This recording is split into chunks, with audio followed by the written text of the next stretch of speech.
नमस्कार दोस्तों। आज हम अपन लोगन के छठी मैया के पारंपरिक गीत सुना रहा हूँ। आप लोगों को अच्छा लगे तो इसको लाइक, सब्सक्राइब और शेयर जरूर करब। जय हो छठी मैया। पहिले पहिले हम कईनी छठी मैया बरत तोहार, छठी मैया बरत तोहार।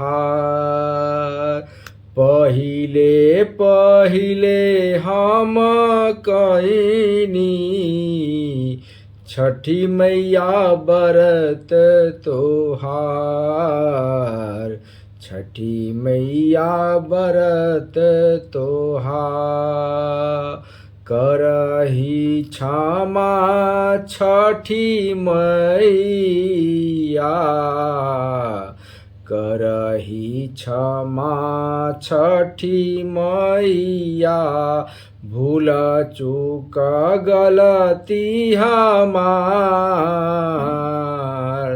भूल चूक गलती हमार।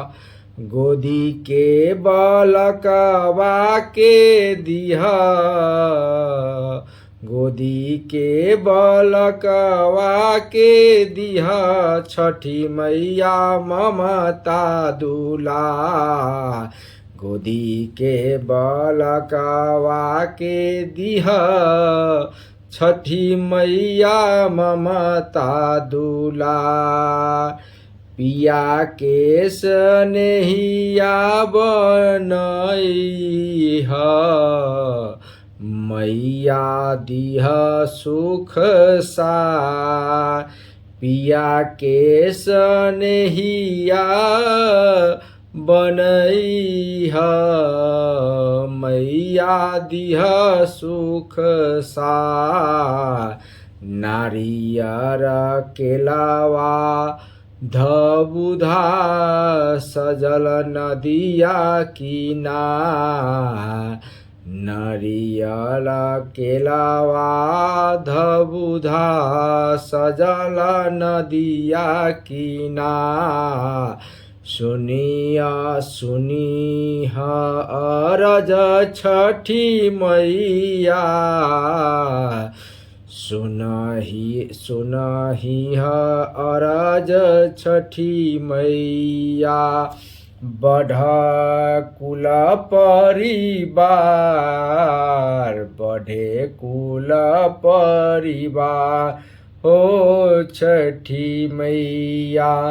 घाट सजावनी मनोहर, मैया तोरा भक्ति अपार। घाट सजावनी मनोहर, मैया तोर भक्ति अपार।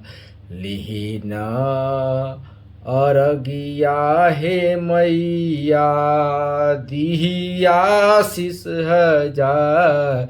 लिहिना अरजिया हे छठी मैया, दिहिया आशीष हजार।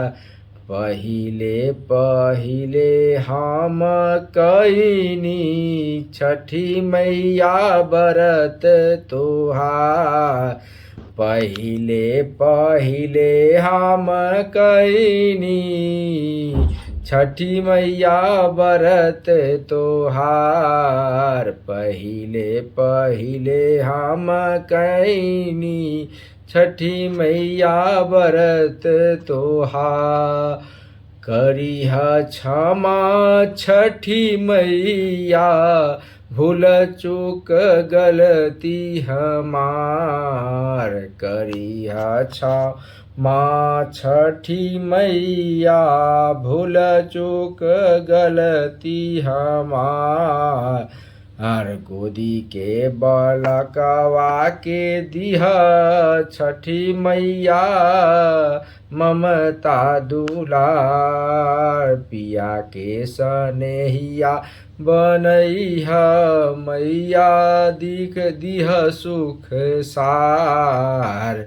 नारियल केलवा बबुधा सजल नदिया किनार। पहिले पहिले हम कैनी छठी मैया बरत तोहार। छठी मैया